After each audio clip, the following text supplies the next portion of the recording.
parce que la terre est ronde. Départ de Dunkerque.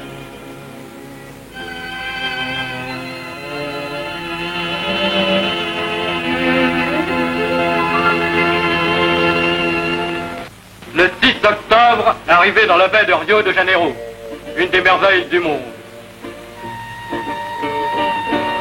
La statue colossale du Christ, qui domine Rio de si émouvante façon. Mais cette arrivée tardive compromet tous mes plans. Alors que j'attendais tant de joie de cette expédition, une sorte intarissable de soucis va me l'empoisonner.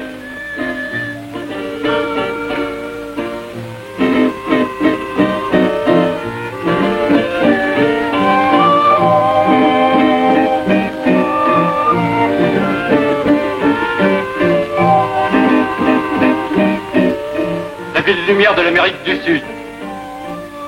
Cependant, à Rio, mes projets attirent la sympathie générale. Le 8 octobre, visite de la Tunisie par le président de la République.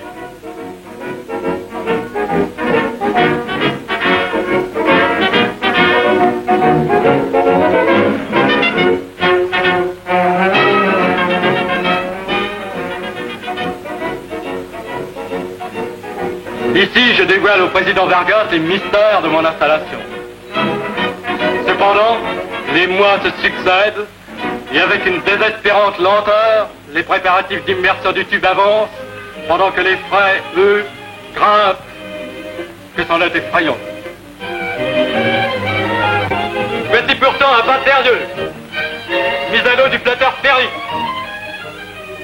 Cette charpente métallique à droite, c'est le monte charge électrique qui sera installé sur le flotteur.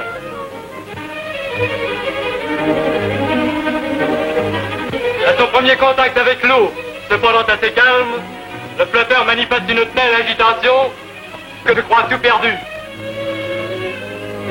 Et qu'au jour de l'immersion du tube, celle-ci en sera impossible. Heureusement, la mise en place ultérieure du monte-charge, en augmentant l'inertie du flotteur, fera de celui-ci un appareil tout à fait marin.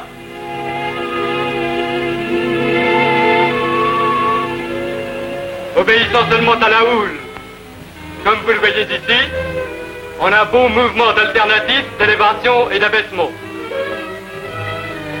C'est ensuite, à 130 km au large et 700 mètres de fond, l'ancrage des deux bouées auxquelles s'amarrera notre flottille pour l'immersion du tube.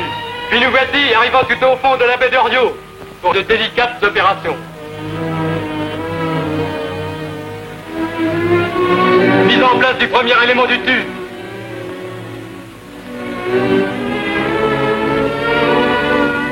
C'est cet élément zéro qui, lors de l'immersion, poussé par les autres éléments, s'en ira vers le fond. Et c'est donc à lui qu'on va maintenant accrocher le caisson d'amarrage que vous allez voir.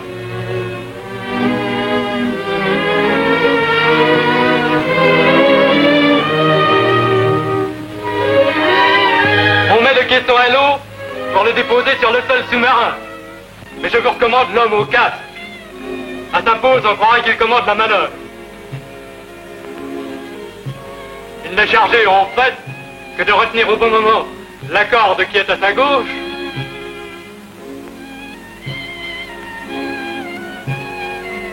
Et voyez avec quel chic il rate l'opération. 2 jours après, retour aux bouées. Le 8 février, la grande opération commence, malgré la mer un peu houleuse. Mais je ne puis plus attendre. Un premier élément est pris par une combinaison de talons qui l'amène rapidement au-dessus du flotteur à la hauteur d'un 6e étage.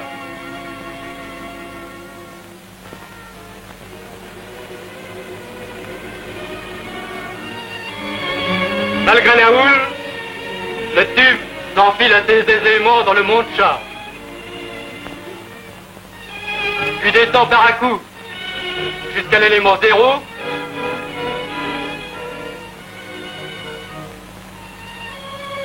auquel 10 hommes le boulonnent aussitôt.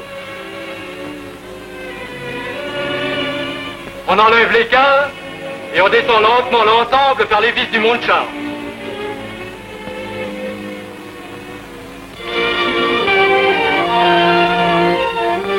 La descente est complète. On cale de nouveau.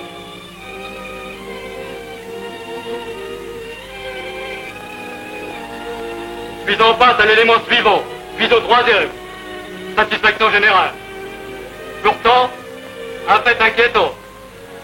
De temps à autre, une secousse violente ébranle la sphère. Ce qui est son amarrage, suspendu sur l'élément zéro, n'est pas assez lourd pour suivre sous l'eau certaines descentes rapides de la sphère sous l'effet de la houle. Les chaînes de suspension se détendent alors pour se retordre avec violence quand le flotteur remonte. Le remède serait simple. Quand le cinquième élément étant en place, le caisson disparaît. Et ça allait si bien. Je veux connaître les raisons de ce désastre. Les éléments montés sont relevés. Une mauvaise disposition de l'élément zéro a provoqué la dislocation des points d'attache sous les chocs du caisson et la détérioration que vous voyez. Si cet accident s'était produit normalement, 4 mois avant, il eût été facile d'y remédier. Maintenant, après ces 5 mois écœurants, et la révélation d'un grave danger qui nous est apparu et imposerait une sévère révision, tout est encore à faire. M'entêter, ce serait achever de me casser les reins sans atteindre le but. Il faut abandonner. Pour m'interdire toute tentation déraisonnable, je me résous au torpillage de mon flotteur. Avant le geste définitif,